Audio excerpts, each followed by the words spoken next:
Maaf, sholat tadi berat atau ringan? Tuh kan belum khusyuk tuh. Sholat berat. Baik, kecuali bagi orang yang khusyuk. Baik. Yuk, menilai masing-masing saja ya. Kalau masing-masing sudah merasa nyaman dengan sholat, itu tanda pertama dan nikmat pengantar kehusyuan. Baik, keluarkan rumusnya. Fokus, keluarkan rumusnya. Dari sini, kita bisa ketahui dari uraian Quran ini, ternyata kalau kita ingin ringan sholatnya, ingin khusyuk dalam sholatnya, ternyata proses khusyuk itu tidak dimulai saat sholat, tapi dimulai sebelum sholat.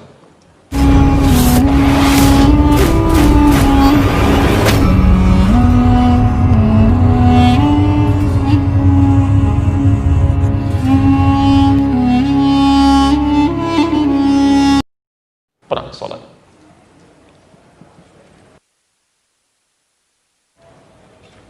Saya ulang, lihat kalimatnya. Sholat itu berat ditunaikan. Jadi ada orang yang ingin sholat merasa berat, gitu kan? Kecuali bagi orang khusyuk. Orang khusyuk itu mau sholatnya ringan. Ini menandakan khusyuk dimulai bukan saat menunaikan sholat, tapi dimulai pra sholat. Jelas di sini? Jadi kalau Anda nanti bertanya, bagaimana cara saya khusyuk ya Allah supaya sholat saya ringan? Maka dijelaskan kemudian nanti oleh Al-Quran, proses khusyuk ini tidak dimulai saat menunaikan sholat, tapi disiapkan sebelum sholat itu ditunaikan. Sekarang kita pelajari dulu, supaya sholat kita lebih ringan. Kita akan bahas khusyuk, atau cara khusyuk dalam tuntunan Al-Quran dan Sunnah Rasulullah SAW. Ya. Sebentar. Nanti kalau sudah dipahami rumusnya, antum gak usah ikut pelatihan. Ya, sekarang banyak pelatihan-pelatihan khusyuk dalam sholat, gak apa-apa, silahkan ikuti, dapatkan ilmunya. Tapi sebetulnya teorinya sudah jelas di sini. Ya, kalau antum bisa praktekkan, insya Allah akan lebih baik. Ya. Baik, fokus. Ya Allah, Engkau katakan sholat begitu berat, kecuali bagi orang khusyuk. Orang khusyuk akan ringan menunaikan sholat. Bagaimana cara kami khusyuk? Teruskan. Quran surah kedua ayat 46-nya. Ini cara pertamanya.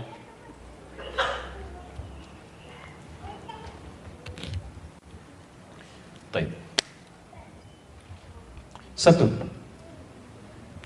alladzina yadhunnuna annahum mulaqu rabbihim. Alladzina yadhunnuna annahum mulaqu rabbihim.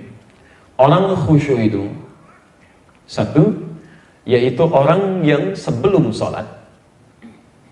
Orang yang sebelum sholat. Ingat, bukan saat sholat ya. Fase pertama yang pra sholat.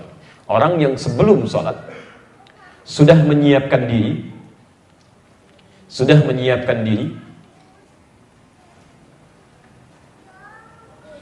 untuk menghadap pada Rabbnya,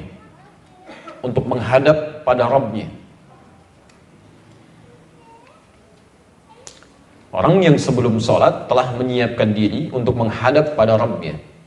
Yadhunnuna annahum mulaqu rabbihim. Perhatikan cara menerjemahkannya. Kadang-kadang terjemahan tidak sesuai dengan makna yang diinginkan. Di situ kan disebutkan menduga bertemu dengan Allah. Ya, dhann itu punya tiga arti. Ya, bisa dugaan biasa, bisa dugaan kuat, bisa punya keyakinan.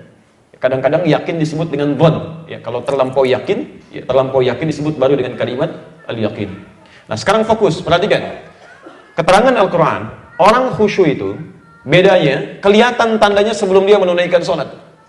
Jadi sebelum dia menunaikan sholat, dia sudah punya persiapan. Dia merasa nih, saya akan menghadap Allah sekarang. Harus punya persiapan nih. Saya kasih ilustrasi begini ya. Saya kasih ilustrasi nih. Jam 9 nih. Ada undangan makan siang nih. Ya, insya Allah ba'da dhuhr. Ya, jam 1 itu. Ya, ada undangan makan siang kita, Bapak dan Ibu sekalian, dari salah satu tokoh ya di Jakarta. Insya Allah undangan terbuka. Kalau misalnya saya ajak Bapak Ibu juga mungkin bisa ya untuk bisa hadir di situ.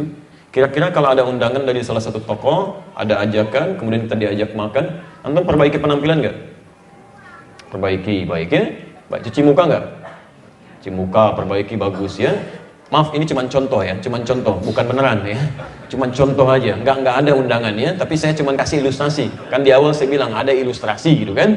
Baik, saya mau diundang jam 12 gitu kan, antum mau saya ajak, antum perbaiki ya. Baik, perbaiki penampilan.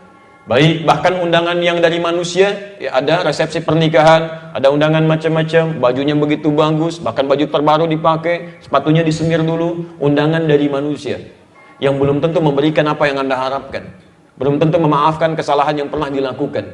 Nah, sekarang bandingkan ketika diundang oleh Allah Subhanahu wa taala, persiapan apa yang sudah Anda siapkan pada zat yang telah berjanji untuk mengabulkan segala permintaan Anda, memaafkan segala kesalahan Anda, mengampuni segala dosa-dosa Anda. Anda diundang oleh manusia saja yang belum tentu mengabulkan permintaan kita, persiapannya begitu bagus.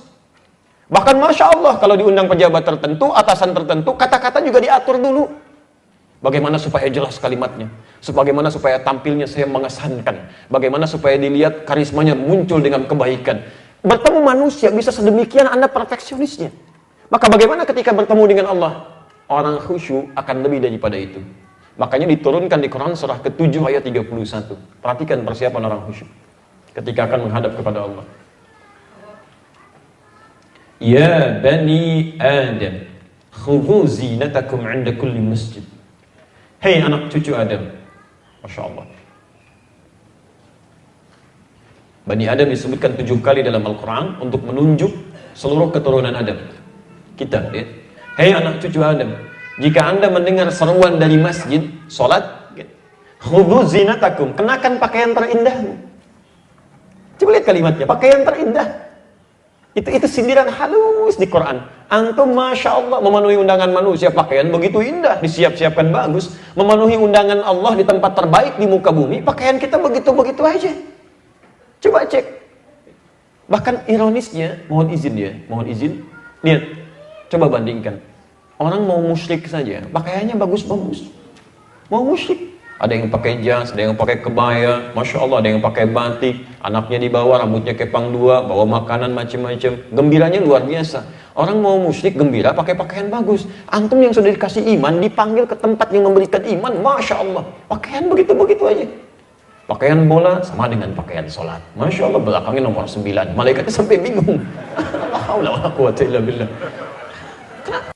Kalau nggak percaya coba deh siapkan ya. Kalau nggak percaya silahkan antum siapkan pakaian sholat nih, pakaian yang terbaik, laki-laki pakai minyak wanginya, kan? Hadirkan yang paling indah, itu akan lain suasananya dengan menggunakan pakaian ala kadarnya. Silahkan cek, pakai nih sholat pakai kaos oblong, sekedar menutupi aurat, bandingkan dengan pakaian yang lebih baik dibanding itu, cara sholatnya akan lain, takbirnya juga akan enak. Begitu takbir Allahu Akbar, nikmat. Nggak percaya silahkan Pak, begitu zuhur hadirkan suasana tadi. Khudhu zinatakum 'inda kulli masjid. Pakai pakaian terbaik. Allah yang kita hadapi. Yang kedua, antum katakan tadi, Masya Allah, ya, ada yang cuci muka dulu, ada yang mandi dulu, ada yang macam-macam dulu. Bertemu dengan Allah, persiapan kita tambahkan. Quran surah ke-5 ayat ke-6. Nanti kita bahas turunannya. Sudah. Satu, siapkan pakaian terbaik.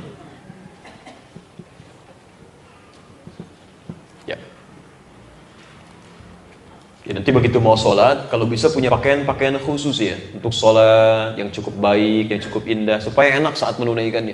Ya, nanti begitu nanti antum masuk saf, bisa kelihatan tuh. Silahkan aja cek, ya. Silahkan cek. Bajunya yang enak, yang bagus, cara sholatnya akan lain. Baju yang biasa-biasa akan lain juga. Ya. Tapi tidak harus saling mengomentari ya. Datang orang pakai kaos, nggak khusyuk ya kayaknya. Nggak usah ya, pelan-pelan aja. Untuk foto, ceklik, contoh orang tidak khusyuk. Itu berlebihan ya, jangan. Hati-hati. Baik. Ya, fokus ini. 2. Sempurnakan wudhu. Ketemu manusia, antum mandi dulu, cuci muka, menghadap Allah, sempurnakan wudhu. Quran surah ke-5 ayat ke-6. Posisi paling kiri sebelah atas. Ya ayyuhalladzina amanu.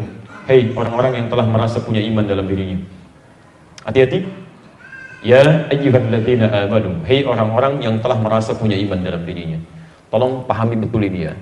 Ya, saya tidak akan ulang lagi rumus ini insyaallah. Setiap Anda menemukan ayat Quran dibuka dengan kalimat iman, dibuka dengan kalimat iman, apapun jenis kalimatnya, maka informasi yang disampaikan itu menjadi ukuran, parameter kekuatan iman pemiliknya. Di setiap Anda menemukan kalimat dalam Quran, misal dibuka dengan kalimat iman, maka informasi di ayat itu menunjukkan kadar keimanan pemiliknya. Semakin Anda respon cepat menunaikannya, itu tandanya imannya sedang bagus. Tapi kalau Anda malas-malas mengerjakannya, itu tandanya imannya bermasalah. Di ayat ini, kalimat iman disandingkan dengan wudu. Ingin memberikan kesan bahwa semakin bagus wudu Anda, semakin menunjukkan imannya itu sedang bagus. Tapi kalau Anda semakin malas-malas berwudu, pengen cepat-cepat, sekedar asal basuh saja, ini menunjukkan selain tidak khusyuk nanti dalam salatnya, juga menunjukkan imannya bermasalah di situ. Pulang ke rumah, cek anak-anak Anda. Lihat bagaimana dia wudunya. Diajarkan apa di sekolahnya. Kalau cuma dia kemudian wudu asal basuh begitu saja, padahal dia latihan di sekolah Islam, latihan wudu, latihan sholat, tapi wudunya berantakan, yang salah bukan anaknya. Itu tandanya gurunya. Bukan cuma kurang khusyuk, kurang iman dalam dirinya. Bagaimana sholat bisa bagus kalau yang mengajarkannya pun tidak baik? Perhatikan lagi, cek lagi di rumah, sempurnakan kembali. Kalau anak dari kecil bisa belajar yang baik, kesananya akan lebih bagus. Saya sering kali menangis tuh dengan istri kami itu.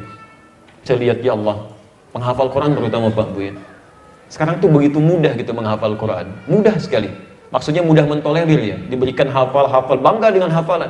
Kami pernah kumpulkan 30 anak yang dibanggakan oleh orang tuanya. Bacakan Quran, Masya Allah. Ada yang sekian juz, sekian juz, sekian juz. Ketika dibacakan kami malah menangis.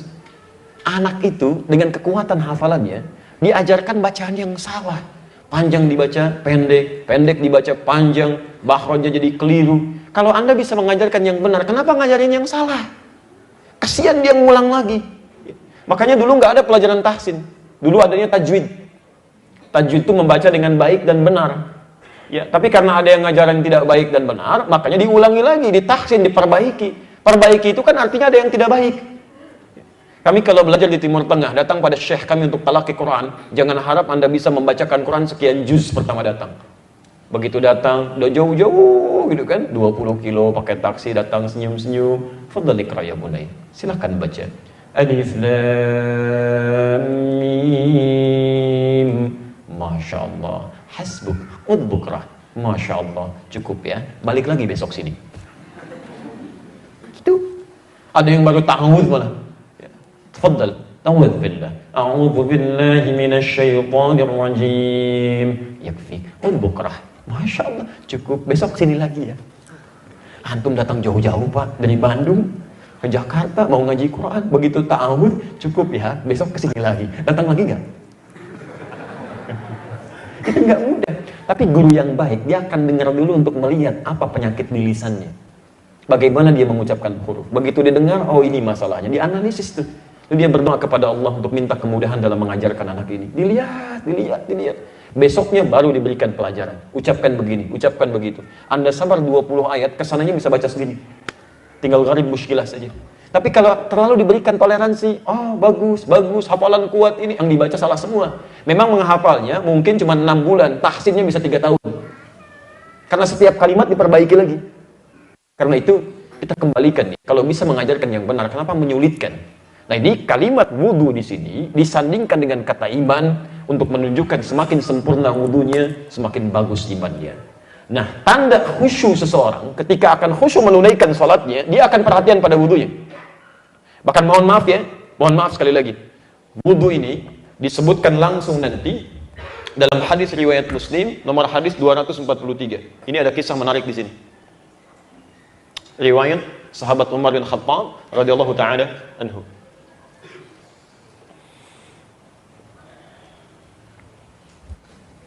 Umar mengisahkan ada seorang lelaki di zaman Nabi selesai berwudu, dia sedang wudu. Fataraka bimawdhi'in fi dhahri min rijlihi. Maka dia saat wudu tidak sadar ya, karena terburu-buru meninggalkan basuhan sedikit saja yang senilai dengan besar kukunya.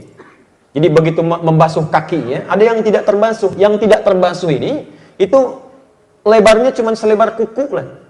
Karena dia buru-buru, tidak terbasuh sekecil kukunya itu. Fa'absarahu Nabi sallallahu alaihi wasallam. Kelihatan oleh Nabi. Apa kata Nabi? Begitu datang, irji' fa ahsin wudu'aka. Maaf, kamu belum wudu, ulangi wudumu, perbaiki. Saking pentingnya khusyuk itu dimulai dari wudu, seorang sahabat pun tertinggal secuil kukunya, kata Nabi, perbaiki wudunya, kamu belum wudu. Bahkan ingat betul ini ya. Saking khusyuknya atau menentukannya proses khusyuk dimulai dengan wudu, orang yang wudunya tidak benar, bukan cuma tidak khusyuk, maaf, sholatnya pun tertolak. Itu ada nanti Di Al-Bukhari nomor hadis 135, hadis Muslim nomor hadis 255.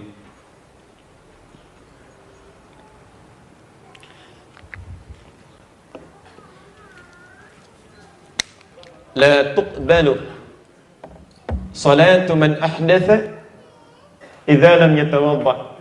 Tidak akan pernah diterima salat orang yang punya hadas sebelum dia berwudu dengan benar.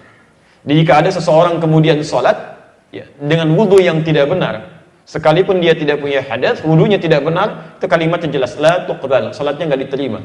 Bahkan Nabi meminta mengulang. Ya, Nabi meminta mengulang. Jadi saat kita menunaikan wudu ini bukan sekedar kita menghadirkan proses pengantar pada khusyuk, menyiapkan diri untuk bertemu Allah, tapi juga nanti akan menentukan kualitas salat yang kita tunaikan. Saya akan bagi dua pembahasan di sini. Pembahasan pertama, apa kaitan wudu dengan khusyuk? Pembahasan kedua nanti, bagaimana cara wudu yang benar untuk mengantarkan pada benarnya proses salat kita. Paham sampai sini? Baik, dari sini nanti saya tutup dulu. Kalau ada waktu untuk berdiskusi, baru kemudian kita coba jawab. Ya. Baik, teruskan Quran surah kedua ayat 46, ujung ayatnya. Ya Allah, kenapa saya mesti memilih pakaian terbaik? Kemudian mencoba menyempurnakan wudu dengan baik. Alasannya, maaf, wa annahum ilaihi raji'un. Wa annahum ilaihi raji'un. Allahu Akbar. Awas, ini intinya. Kalau kita mendengar kalimat raji'un, raji'un, raji'un, yang terbayang apa? Baik. Inna lillahi wa inna ilaihi raji'un. Baik. Orang khusyuk itu orang yang mempersiapkan diri akan menghadap kepada Allah. Makanya panggilannya ketika dipanggil, panggilan menghadap. Ya. Adzan. Saat kita dipanggil salat kan ada adzan ya. Baik, siapa yang panggil? Allah. Baik, saya kasih contoh misal. Pak Dodi dipanggil Allah. Apa artinya? Masya Allah. Kita 5 kali dalam sehari minimal dipanggil oleh Allah. Diingatkan, mungkin kamu meninggal. Mungkin waktu kamu hari ini. Ayo, dipanggil Allah. Kita tidak tahu kapan panggilan itu akan menghadirkan panggilan untuk selamanya. Setiap dipanggil, tiap hari ada panggilan. Panggilannya bukan panggilan biasa. Bahasa Qur'annya, wa annahum ilaihi raji'un. Kenapa kamu mesti menyiapkan pakaian terbaik? Kemudian siap-siap dengan wudu dulu. Kata Allah sederhana, karena barangkali saat sholat itu sholat terakhir kamu. Mungkin kamu wafat. Gak ada keadaan terindah menghadap Allah kecuali dalam sujud pada Allah Subhanahu wa ta'ala. Makanya diminta pakai pakaian terbaik, wudu dengan sempurna, ya, supaya saat meninggal nanti pakaian-pakaian terbaik. Masya Allah sudah dalam keadaan berwudu. Dan kaitannya dengan khusyuk, kaitan dengan khusyuk, ya, saat Anda akan menunaikan sholat kalau ingin khusyuk, bayangkan itu menjadi sholat terakhir yang akan kita tunaikan. Itu cara khusyuk pertama. Rasakan bahwa sholat itu menjadi sholat terakhir yang akan kita tunaikan. Ini cara khusyuk yang pertama. Prak sholat. Ya. Jadi Anda ketika mendapat panggilan dari Allah, Allahu Akbar, Allahu Akbar. Ya Allah, dipanggil Allah. Mungkin saya dipanggil untuk selamanya. Cepat. Jangan tunda. Makin Anda tunda, mungkin maut datang lebih cepat. Kan? Udah wudu dulu. Nanti kita ajarkan cara wudu yang baik. Setelah itu Anda siapkan pakaian yang paling halal. Ya. Bukan yang paling mewah. Yang paling halal kenakan. Sehingga saat begitu Anda sholat, tiba-tiba Anda meninggal, Masya Allah, dengan pakaian paling halal. Ada wudu yang terbaik ditunaikan. Rasakan, begitu Anda mau memulai sholat, rasakan mungkin ini sholat terakhir saya. Kita tidak tahu kapan kita akan menghadap pada Allah Subhanahu wa ta'ala. Masya Allah. Jadi begitu Anda mau sholat, bayangkan. Makanya imam ketika Anda mau sholat, kan imam itu bukan formalitas. Teman-teman yang jadi imam bertakwalah pada Allah. Bukan formalitas Anda berbalik mengatakan istawu istaqimu. Itu bahasa nabinya bahasa sentuhan jiwa. Makanya boleh disampaikan dengan kalimat isyarat. Isyarat itu maksudnya bahasa yang dipahami oleh makmum. Tidak harus menggunakan bahasa Arab. Di kalimat syariat itu ada dua. Ada yang harus menggunakan lafadznya, nggak boleh dirubah. Kalau dirubah, jadi keliru nanti. Azan misalnya, itu nggak boleh diterjemahkan. Harus pakai bahasa aslinya. Allahu Akbar, nggak boleh diterjemahkan. Orang nggak paham, barangkali nggak ke masjid, saya terjemahin aja deh. Allah Maha Besar, Allah Maha Besar. Pada ke masjid, cuman situasi ramai. Baik. Jadi ada situasi yang tidak tepat di sini. Nama-nama Quran itu nggak boleh diterjemahkan. Maksudnya disebut dengan bahasa terjemahannya. Al-Baqarah, Al-Baqarah. An-Nahl, An-Nahl. An-Naml, An-Naml. Jangan gunakan dengan terjemahan ketika ditanya misal. Bro, Masya Allah, di Bali kemudian panggilannya bro, dia ada biker soleh itu, panggilan-panggilan begitu. Masya Allah, mas, lagi baca surat apa nih? Masya Allah, surat semut nih. Nggak enak tuh, anak-anak gitu kan. Ente apa? Sapi? Nggak nyaman. Jadi candaan yang tidak nyaman, kan? Al-Baqarah, An-Namal. Nah itu kalimat-kalimat yang dalam bahasa syariat tidak boleh diterjemahkan dalam ungkapannya. Tapi ada kalimat yang mesti disampaikan dengan bahasa yang dipahami. Ya, terutama khususnya bahasa imam ketika dia mulai berbalik. Itu boleh menggunakan bahasa-bahasa lokal. Nggak harus pakai bahasa Arab, karena kalimat hadisnya isyarat. Istaqimu. Boleh dia berbalik. Pertama lihat dulu wajah-wajah orang sholat. Untuk memetakan nanti surat apa yang dibaca sesuai dengan kemampuan berdiri makmumnya. Barangkali ada yang sedang transit, ada yang sudah tidak kuat berdiri lama. Dilihat, nanti dibaca surat yang sesuai dengan kemampuan berdiri makmumnya. Yang kedua, dibawa dalam suasana khusyuk. Pak Ibu sekalian, ya rapatkan safnya. Tenangkan hatinya, khusyuk kan. Mungkin ini menjadi salat terakhir kita. InsyaAllah. Coba bayangkan dengan yang kedua. Istaqimu. Nyaman mana? Satu atau dua? Satu, karena kita paham dengan kalimat yang disampaikan. Boleh Anda satu kan? Boleh. Makanya ketika di bawah suasana itu salatnya enak. Ya, nggak harus terjemahkan. Saya pernah dinas tuh di Saudi 2010. Salat di Masjid Syekh bin Baz gitu ya. Masya Allah, ada kalimat bagus tuh. Ya, kata imamnya berbalik, istaqimu, aqfidun naqad, ij'al ittisal bil khaliq, wa la taj'al ittisal bil makhluq. Masya Allah, orang dia semua takbir. Ada orang kita dikira, Masya Allah, kalimat bagus nih, bahasa Nabi kan ya kan? Dia praktekkan kan? Istaqimu, aqfidun naqad, ij'al ittisal bil khaliq, wa la taj'al ittisal bil makhluq. Kamunya bengong. Cuma yang lain ada yang paham, senyum aja kan? Tahu antum artinya? Baik, tolong rapatkan, luruskan. Tolong matikan handphone. Jadikan hubungan dengan Allah saja, bukan dengan makhluk. Akfilun naqal itu matikan handphone. Zaman Nabi belum ada handphone. Karena sekarang orang mulai sholat tuh handphonenya bunyi, tatitut, minta dimatikan gitu kan. Nah jadi tidak harus antum pulang, ucapkan kalimat yang sama. Di kampung gak ada yang pegang handphone, dia ucapkan kalimat seperti itu. Siapa yang paham gitu kan? Di Anda boleh tidak harus menggunakan bahasa Arabnya, kadang-kadang ada yang gak ngerti. Istau, sudah tahu Pak. Bukan. Rapatkan, luruskan gitu kan. Baik. Jelas begini? Baik, jadi pertama, kalau ingin khusyuk, hadirkan suasana bahwa mungkin sholat itu sholat terakhir. Makanya cari pakaian yang baik, kan? Wudu yang sempurna, dan mudah-mudahan kita diwafatkan dalam keadaan sujud insya Allah. Mau seperti itu? Tidur ya, insya Allah sebentar lagi. Bagaimana cara menyempurnakan wudu? Ya, bagaimana cara menyempurnakan wudu? Jadi sudah kita belajar bagian pertama dulu tentang khusyuk dalam sholat, sempurnakan wudu. Saya coba contohkan nanti dengan cepat, lalu kita berhenti dulu, kita diskusi sejenak, lalu kita akhiri pertemuan kita di hari ini. Ini baru bagian pertama ya, tentang khusyuk. Nanti ada bagian yang kedua yang kita terapkan dalam praktek sholat. Baik, Quran surah ke-5 ayat yang ke-6. Saya agak cepat sedikit. Ya ayyuhalladzina amanu, hai orang-orang yang telah menyatakan dirinya beriman kepada Allah. Idza qumtum ilas shalah, kalau Anda ingin menyempurnakan salat, ayo, faghsilu wujuhakum. Maka mulai berwudu dengan menyempurnakan basuhan di wajah. Nanti kita praktekkan. 1, membasuh apa? Wajah. 2, wa aydiyakum ilal marafiq. Lalu membasuh tangan sampai siku. 2, tangan sampai siku. Perhatikan kalimatnya nanti. 3, wamsahu bi ru'usikum. Mengusap kepala, bukan membasuh, mengusap kepala. 3. 4, wa arjulakum ilal ka'bayn, membasuh kaki sampai dengan kedua mata kaki. Jelas? Jadi ada berapa? 4. Perhatikan, tolong fokus ya.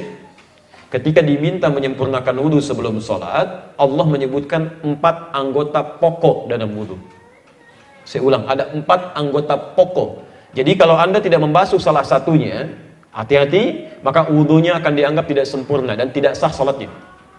4 anggota pokok, ingat, selain yang 4 ini berarti itu tambahan, sunnah sifatnya ya, sunnah. Nanti kita turunkan dari mulai cuci tangan ya, kumur-kumur, istinsyaq, istinthar, itu bagian dari sunnah. Membasuh telinga bagian dari sunnah. Anda sempurna basuh telinganya, kumur-kumurnya bagus, tapi satu di antara yang 4 ini bermasalah, wudu Anda harus diulang. Jelas di sini? Baik, saya ulangi. Wudu jika ingin disempurnakan, yang pokok berapa yang dibasuh? 4, ingat. Baik. Turunan dari sini, hukum turunannya, Jika Anda sedang berwudu dalam satu kesempatan, airnya sifatnya terbatas, maka jangan langsung tayamum. Kalau cukup bagi yang 4 ini, maka dahulukan yang 4 ini. Misal di jalan gitu kan, air cuma cukup 1 gelas seperti ini, aqua kecil itu. Tapi masih cukup digunakan untuk yang 4 tadi. Dari mulai wajah, tangan sampai siku, usap bagian kepala sampai ke kaki. Maka dahulukan yang 4 itu, tidak harus mengerjakan yang tambahannya. Jelas di sini? Kecuali kalau airnya terbatas, sama sekali tidak bisa digunakan untuk salah satu di antara yang 4 ini, karena keperluan tertentu, maka baru kemudian di situ kita gunakan tayamum. Jelas? Nah, sekarang mari kita coba praktekkan. Baik, kaidah pertama. Saya mulai dari yang pokok dulu ya. Setelah saya jelaskan yang pokok, baru saya tambah dengan yang sunnah. Faghsilu wujuhakum. Basuh wajahmu. Basuh wajahmu. Ibu dan bapak, tolong fokus sebentar ya, karena kita tidak akan mengulang materi ini. Kalimat ghassala dalam bahasa Arab, faghsilu, itu berarti menumpahkan air di tempat yang akan dibasuh. Airnya ditumpahkan. Jadi Anda ambil airnya, kemudian Anda tumpahkan di tempat yang akan dibasuh, di wajah. Jadi bukan ditumpahkan duluan. Anda ambil airnya, kemudian ditumpahkan di tempat yang akan dibasuh. Pertama, disebutkan di ayat ini, faghsilu, ambil air lalu tumpahkan wujuhakum, di wajah. Batas wajah itu, perhatikan sebentar, dari mulai kening ini, terus sampai ke bawah, bagian belakang telinga sini, ya, jelas? Baik, kemudian sampai ke bawah, yang berjanggut sampai bagian dagu dengan janggutnya. Jelas? Nanti kita terangkan, termasuk cara menyapu janggutnya. Saya ulang, dari mulai kening turun ke bawah, termasuk mata sini, ya, terus sampai bagian belakang telinga di sini, ya. Baik, sampai dengan ke bawah, ke dagu, termasuk yang punya janggut nanti termasuk di sana dengan janggutnya. Paham sampai sini? Halo, paham? Baik, kalau sudah paham, mari kita mulai contoh prakteknya. Perhatikan. Faghsilu wujuhakum, ambil air, tumpahkan di wajah. Bagaimana cara menumpahkan dan membasuhnya? Pertama kita ambil seperti biasa. Ya, tolong jangan berlebihan ya. Tolong jangan berlebihan.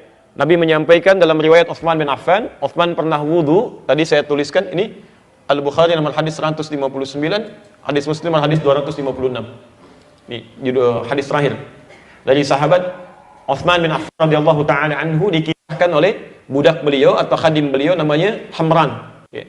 Kata beliau, karena Utsman bin Affan radhiyallahu taala anhu adalah Utsman bin Affan radhiyallahu taala anhu afragha yadayhi fil ina.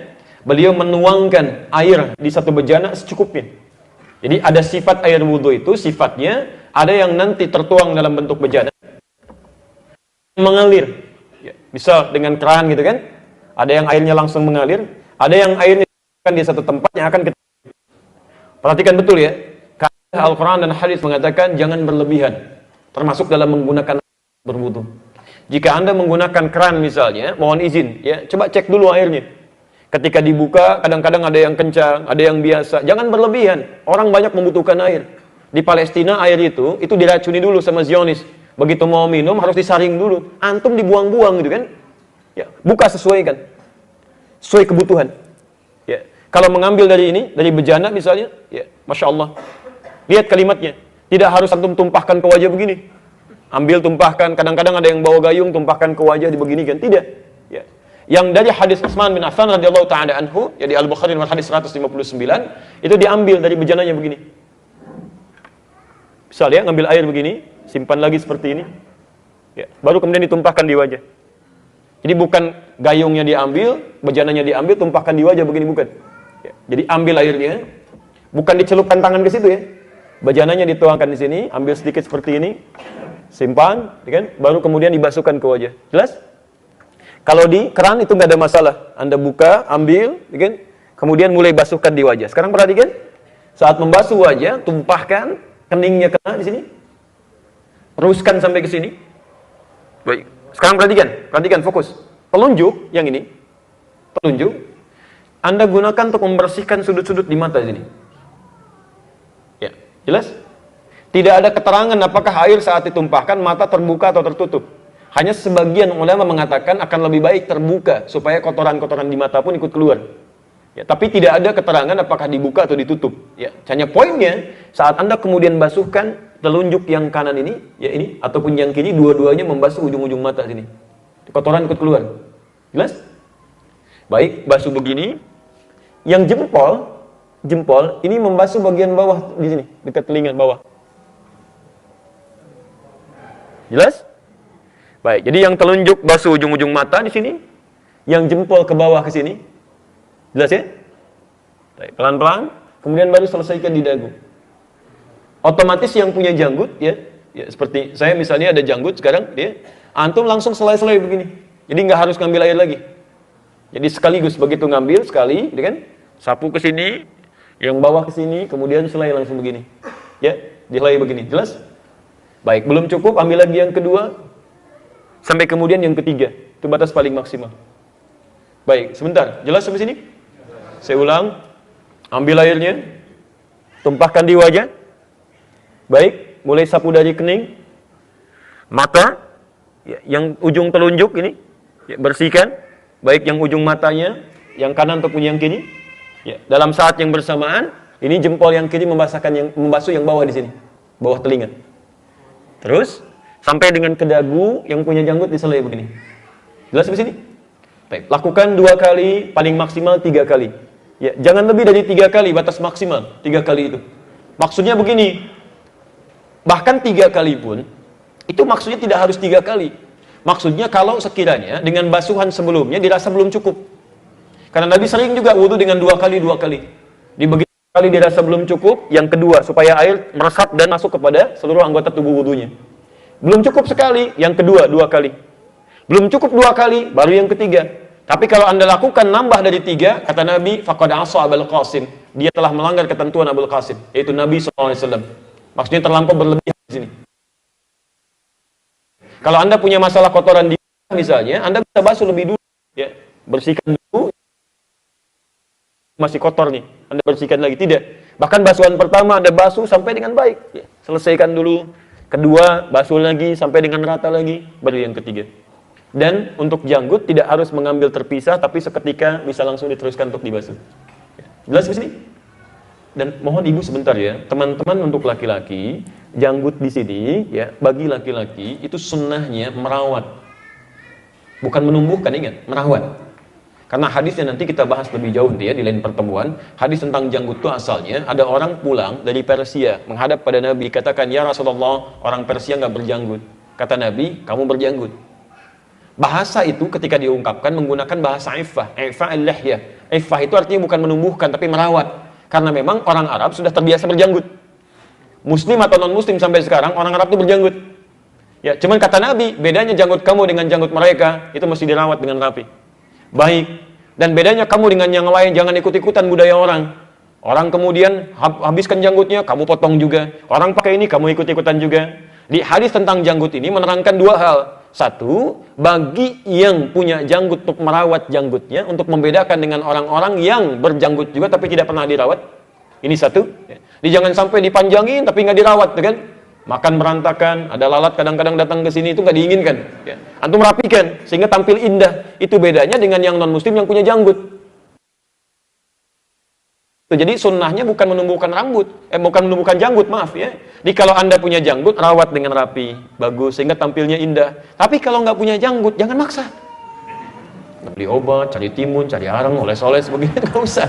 Nggak usah, ya. Alhamdulillah sudah adanya aja. Yang ada silahkan. Tumbuh 1, rawat. Rawat, ini selesai.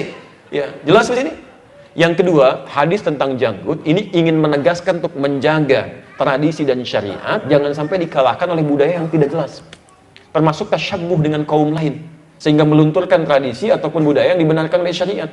Seakan-akan ingin mengatakan begini, jangan sampai terjadi nanti, maaf ya, penduduk luar punya model begini, ikut begini. Maaf, ada yang ditindik, ikut ditindik. Ada yang dicat, ikut dicat, gitu kan? Ada yang dibolongin, ikut dibolongin. Nabi menginginkan jangan sampai seperti itu. Saya ingatkan para pemuda sekarang ya, pemuda-pemuda terutama yang itu yang dibolongin telinganya 1. Itu di negara asalnya, itu homo itu. Orang homo dibolongin 1.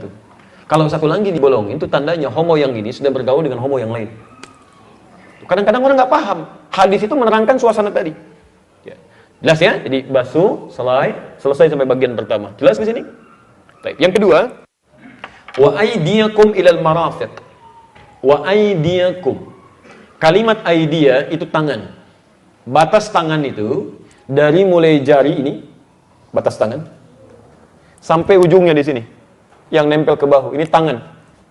Jadi kalau disebut yad, aidi, itu tangan dari ujung sampai sini. Tapi Anda mesti peka ya, hati-hati, mesti peka. Kalau dalam ibadah, Allah selalu memberikan batas lewat lisan nabinya. Misal, ada yang sampai sini nih, pergelangan, disebut rusghun. Rusghun. Jelas? Baik. Kalau ini disebut mirfaq. Kalau di sini disebut sa'id. Nanti saat kita praktek sholat ya, di An-Nasai nomor hadis 886. Saat Anda bertakbir, itu meletakkan telapak tangan yang kanan di punggung yang kiri. Batasannya sampai rusghun di sini. Kalimatnya. Awis sa'id atau di sini. Tapi dilarang sampai ke sini. Jadi begitu bertakbir, Anda pilihan ke sini. Ya, sini. Baik, di sini. Atau nanti boleh pergelangan ketemu pergelangan, rusghun, begini. Tapi takbirnya langsung ya, nggak usah diukur. Allah. Jadi Anda begitu takbir langsung begini. Atau lewat sedikit disebut sa'id, tapi jangan sampai seperti ini ke sini. Itu tidak dibenarkan. Jelas? Baik. Nah, dalam berwudu itu dibatasi dengan mirfaq. Mirfaq itu siku di sini. Sekarang perhatikan, ini yang sering keliru.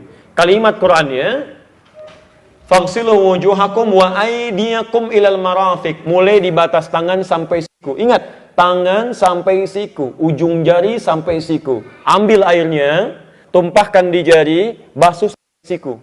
Bukan dari siku ke bawah.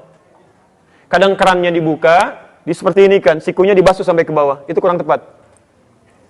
Atau Anda ambil air, gayungnya seperti ini kan, dibasuh dari atas ke bawah. Itu nggak tepat. Jadi yang benar, ambil airnya, dibasuh dari ujung sampai dengan ke siku sampai sini. Jelas? Baik, selesaikan yang kanan, baru kemudian yang kiri. Nanti saya jelaskan di akhir apa hikmahnya wudu yang benar seperti ini. Yang ketiga, cepat. Yang ketiga, perhatikan, ayat Qur'annya berubah. Wamsahu, dari ghasala jadi masaha. Dari ghasala, kalau ghasala tadi ambil airnya, tumpahkan di tempat yang akan dibasuh. Kalau masaha, itu kebalik. Ambil airnya, tumpahkan dulu. Baru kemudian usapkan. Ambil airnya, tumpahkan dulu. Jadi ambil, tumpahkan, baru diusapkan. Ya, jadi bukan ngambil air kemudian ditumpahkan, tidak. Ambil air, tumpahkan, baru usapkan. Apa yang diusap? Maaf, biru'usikum. Ru'us jamak dari ra'sun, artinya kepala. Jadi yang diusap bukan rambut tapi kepala. Anda berwudu ngambil air, mengusap rambut tanpa kena kepalanya, itu tidak sah wudunya. Misal, awas perhatikan ya. Ada sementara orang, misalnya anak muda ini kan, sudah nyisir, sudah bagus, gak mau kacau lagi gitu kan, tampilan rambutnya. Begitu sudah selesai dengan tangannya, dia kemudian usap atasnya. Cuma rambutnya saja. Takut gitu kan, selesai. Tapi gak kena sampai kepalanya, itu batal wudunya. Gak sah. Bukan batal, tidak sah, dia mesti mengulang. Mesti disempurnakan. Baik. Selanjutnya, mohon izin sebelum ke kaki, kalimat kepala di situ, kalimat kepala diawali dengan huruf ba. Bi ru'usikum. Ba di sini punya 3 arti. Satu, namanya ba istighraq. Ba yang menunjukkan makna menyeluruh. Jadi Anda misalnya, cara yang pertama ambil airnya, tumpahkan, usap menyeluruh dari depan sampai ke belakang gini. Kembalikan lagi. Jelas? Usap dari depan sampai ke belakang. Yang kedua, bisa berarti ba'at tahdid, at-tab'id ma'at tahdid, menunjuk pada sebagian dengan batas. Batasnya sampai ubun-ubun. Jadi kalau Anda mau ngusap kepala dalam wudu, walaupun sampai ubun-ubun saja di sini, tidak menyeluruh ke belakang, itu sudah sah. Jelas ya? Dan yang terakhir, at-tab'id min dunit tahdid, sebagian tanpa ada batas. Sepanjang yang disebut kepala itu tersentuh dengan air, maka sah wudunya. Bisa di sini, bisa bagian belakang. Jelas? Masya Allah. Kenapa bagian kepala menggunakan huruf ba? Ini rahmat dari Allah Subhanahu wa Ta'ala, karena tidak semua kondisi kepala seseorang bisa dibasuh secara menyeluruh. Antum kalau kepala sedang sakit di sini, misal ada luka di sini, bukan berarti nggak harus dibasuh semuanya, tidak. Antum boleh basuh sebagiannya. Yang penting bagian kepala. Ibu sedang keluar, tidak bisa membuka hijabnya misalnya kan. Tapi ibu ambil air, kemudian basuhkan, usap bagian kepala yang bisa dibasuh. Bisa sini, bisa masukkan bagian belakangnya, bisa depannya, itu sah wudunya. Sah, ya. Awas jangan ambil air tumpahkan di kerudung begini-begini. Itu nggak tepat karena pernah terjadi. Ya. Tolong jangan memaksakan diri gitu kan. Ambil sesuatu yang tepat. Dan ingat, bukan rambut, itu kepala. Rahmat Allah kalau disebutkan rambut, bagaimana dengan yang nggak punya rambut kan? Jadi kepala yang diusapnya. Paham? Terakhir, wa arjulakum ilal ka'bayn, kemudian kaki sampai kedua mata kakinya. Mohon izin, persoalan kaki ini masih serius karena ada yang diancam dengan siksa kubur karena persoalan di kakinya saat wudu. Saya praktekkan sebentar. Perhatikan, fokus. Mohon minta bantuan, izin boleh. Situ aja. Pegangin mic ya. Halo, jelas? Jelas. Perhatikan, ibu dan bapak sekalian, kita ambil airnya. Kalau saya sih mencoba membiasakan begini, kalau di keran ya. Kalau sedang saya basuh begini, saya matikan kerannya tuh. Saya teruskan dulu basuh, supaya airnya nggak terus mengalir. Oke, saya basuh tangan kanan, saya matikan ini, saya teruskan, supaya airnya nggak terus mengalir gitu. Baik, sekarang kita mulai ke kaki, ambil ini airnya. Ya, disebutkan sampai dengan 2 mata kaki di sini. Ya, boleh saya buka kaos kaki dulu? Baik ya, saya buka sebentar, bisa. Boleh diangkat mushafnya Pak? Baik, supaya nggak di bawah kaki saya. Baik, perhatikan sebentar, maju sedikit. Baik ya, perhatikan kaki saat akan dibasuh yang ditunjukkan oleh Nabi lewat riwayat sahabat Utsman bin Affan radhiyallahu taala anhu. Perhatikan, kan 3 kali ya. Basuhan pertama, antum bisa basuh ini, kemudian selai dengan kelingking, ya, jari kelingking di sela-sela di sini. Turunkan. Sebentar. Tidak boleh langsung dari keran air keran ke kaki. Baik, apakah kemudian boleh nggak dari keran kemudian diturunkan ke kaki, kerannya langsung ngalir, airnya kemudian dibersihkan?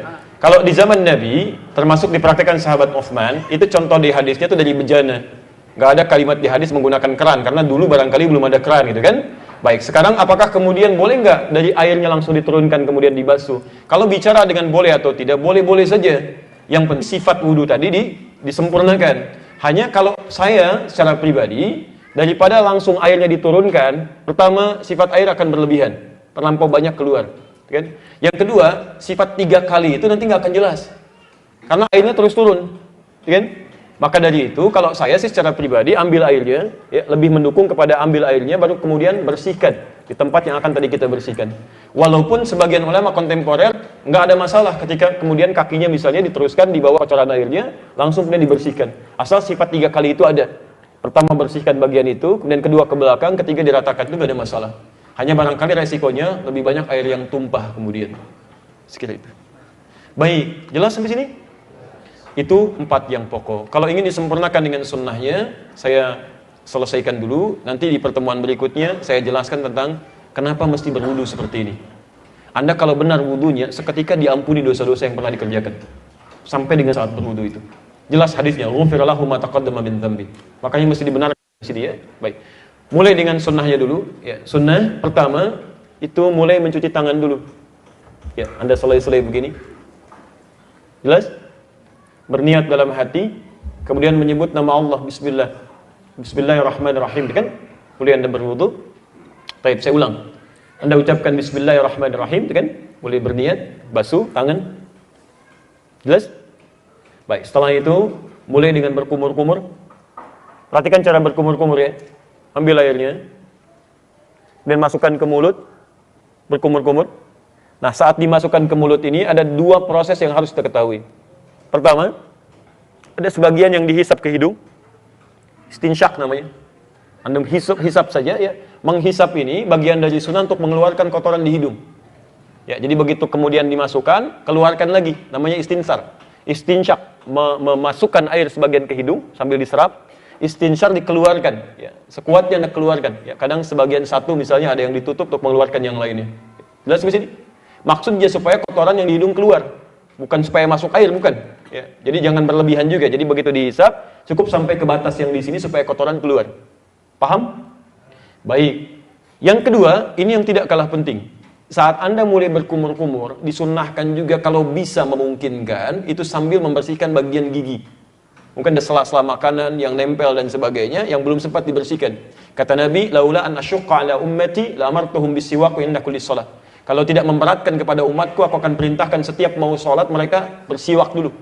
Siwak dia. Boleh sambil Anda berkumur-kumur keluar, Anda bersihkan misalnya sebagian. Ya, boleh dengan jemari tangannya, atau ada menggunakan misalnya bagian benda tertentu, atau ada kayu siwak, atau mungkin sikat gigi yang tidak menggunakan odol. Ya. Jelas di sini? Saya biasanya pakai menggunakan bagian dari tangan, jari. Jadi begitu dimasukkan, kumur-kumur, kita masukkan ini, tangan, untuk membersihkan mungkin sebagian makanan yang nempel itu. Jelas ya? Baik. Istinsyaq, istinsar keluarkan. Wajah, sudah kita terangkan. Tangan, sudah kita bahas. Kepala sudah kita bahas. Nah, saat membasuh kepala ini disertai kemudian sunnah yang selanjutnya yang terakhir adalah ke telinga. Jelas? Saya contohkan ke telinga. Ya. Lihat. Cara membasuh telinga. Jadi telunjuk, bersihkan untuk yang dalam. Jempol untuk yang belakang. Sini. Ya. Paham? Jempol bersihkan bagian belakang di sini, telunjuk bersihkan bagian dalam. Ini orang kalau wudunya benar kelihatan dari telinganya itu. Ya. Dulu di Spanyol, guru kami pernah mengisahkan saat di Tripoli, itu saat inkuisisi, ya, pembantaian umat Islam di sana, saat Ferdinand dengan Isabella menyatu, itu yang dicari kata guru kami mudah menemukan orang Islam. Kalau telinganya bersih pasti Muslim. Itu saat dieksekusi, kalau nggak mau dia convert ke agama mereka, itu pilihannya cuma dua, suruh nyebrang laut, meninggal juga di tengah, atau langsung dieksekusi. Cara eksekusinya dipotong dulu telinganya.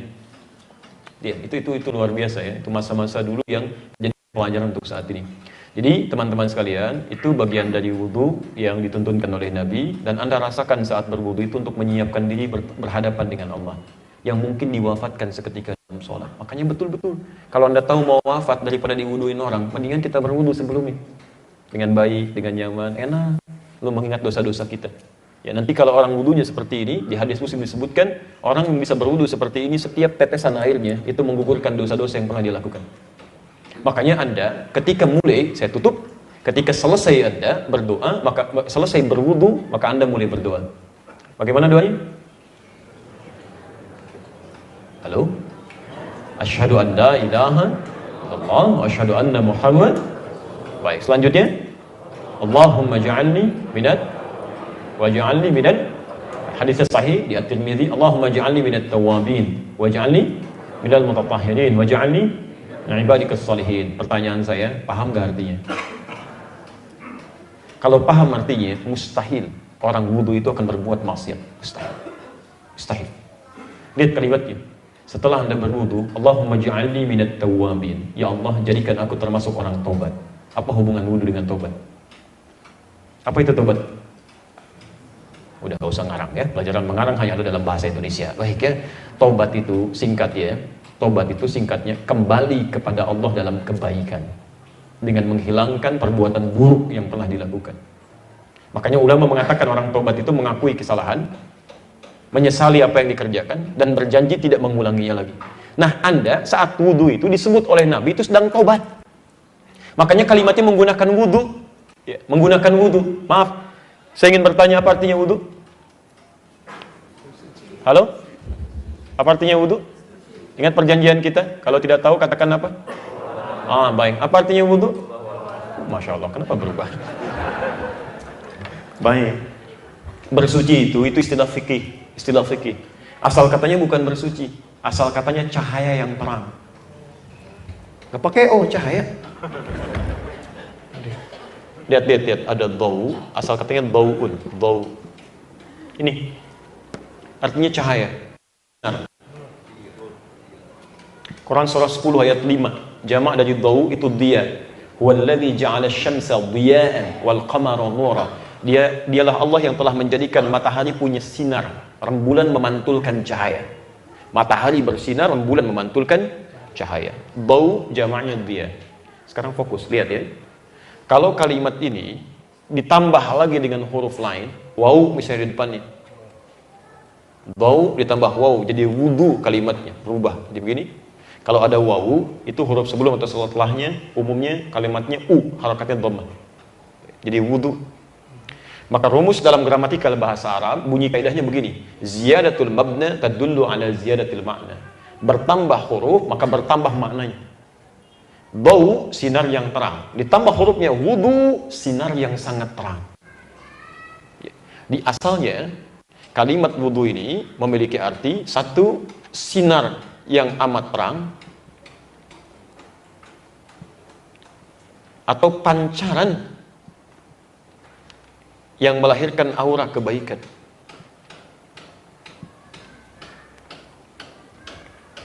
Pernah dengar hadis ini di riwayat Muslim? Rasulullah SAW menyampaikan, ya, umatku akan dipanggil nanti di akhirat ghurral muhajjalin, dengan cahaya-cahaya indah yang ada di sekujur tubuhnya. Jadi umat Nabi itu akan ketahuan. Begitu dipanggil umatnya Nabi Muhammad, tuh ada banyak cahaya itu di tubuhnya. Ya, ada cahaya di wajahnya, cahaya di tangannya, cahaya di kakinya, semuanya ada cahaya, memancarkan cahaya. Dari cahaya apa itu?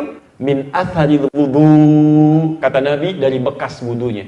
Ingat ya, athar itu bukan bekas air. Bukan bekas air. Athar itu jejak-jejak dari perilaku. Itu athar. Nabi mengatakan, bekas orang wudu itu bukan pada bekas airnya ada, bukan. Tapi dia berhasil dengan wudunya menjadikan seluruh anggota wudunya ada pancaran-pancaran kebaikan setelah dia wudu. Makanya orang wudu yang benar, dia akan bertobat dengan segala anggota wudunya. Perhatikan, kalau antum betul-betul fikirkan dan fokus, bukankah semua anggota wudu yang kita basuh adalah anggota tubuh yang sering kita gunakan untuk berinteraksi dalam kehidupan? Mulut yang dibasuh, bukankah mulut yang sering bicara? Wajah, gitu kan? Ada mata yang salah tatap, telinga yang salah dengar, sampai ujung kaki. Baik, perhatikan. Bukankah anggota tubuh itu yang sering maksiat dalam kehidupan? Makanya kalau orang wudu, benar wudunya, dia akan bertobat dalam wudunya. Begitu air masuk kotoran ke mulutnya, ya, kotoran di mulutnya akan keluar. Dia keluarkan, bukan kotoran fisik saja. Kotoran-kotoran non-fisik pun ikut keluar. Makanya orang yang wudunya benar ketika masuk ke mulutnya, dia akan katakan dalam hatinya, dia akan sadari, ya Allah, ini lisan sering berbuat salah nih. Dia koreksi diri, dia tobat. Makanya di ujung hadisnya, minat tawabin, termasuk orang tobat. Dia mengakui ini lisan salah apa setiap hari ini. Sesali itu dan berjanji tidak mengulanginya lagi. Bukankah orang tobat berjanji tidak mengulangi lagi? Makanya ketika keluar air wudunya, kata Nabi, setiap airnya itu tetesannya akan membawa kotoran-kotoran dan dosanya, tumpah itu. Sama wajahnya juga begitu, sampai ke ujung kakinya. Jadi orang yang wudunya benar ketika dibasuh kakinya, itu kotorannya hilang. Dan dosa di kakinya nggak akan dikerjain lagi. Makanya pancaran kebaikan mengalir dalam dirinya. Begitu menatap baik, bicara sopan, pandangan bagus, tangannya bagus. Mustahil ada orang wudu nggak punya makna ini. Jadi kalau ada orang tiap hari wudu cuma basuh-basuh aja, nggak ada pancaran kebaikan dalam dirinya, itu nggak akan ada cahaya di akhirat nanti. Kan ada cahaya. Basuh wajahnya. Kenapa tidak dilap? Biar menjadi cahaya di akhirat nanti. Masya Allah. Tapi lisannya kotor, telinganya kotor, nggak akan jadi. Maka ketika Anda katakan Allahumma ja'alni minat tawwabin, ya Allah jadikan saya termasuk orang tobat, di situ Anda sambil sadari, saya ingin berubah. Tangan orang wudu pasti memancarkan kebaikan, kaki orang wudu memancarkan kebaikan sampai ke ujung kepalanya. Makanya Anda katakan waj'alni minal mutatahhirin, jadikan hamba orang yang terbiasa menyucikan keadaan diri hamba. Setelah wudu suci itu, bukan cuma bersih. Kalau bersih itu nadhafah, cuma luarnya. Kalau cuma urusan bersih, jangan orang beriman. Jangankan orang beriman, non-muslim pun bisa bersih. Tapi belum tentu tangannya bisa suci. Matanya bisa suci. Sampai dengan ke ujung kaki. Waj'alni min ibadikas salihin, dan jadikan kamu termasuk golongan hamba-hambamu yang saleh. Itu yang dimaksudkan. Jadi kalau benar wudunya seperti ini, tiba-tiba dia kemudian sholat, diwafatkan oleh Allah. Wafat dalam keadaan sudah taubat, wudunya bagus, dengan pakaian yang paling halal. Kemudian dia sholat.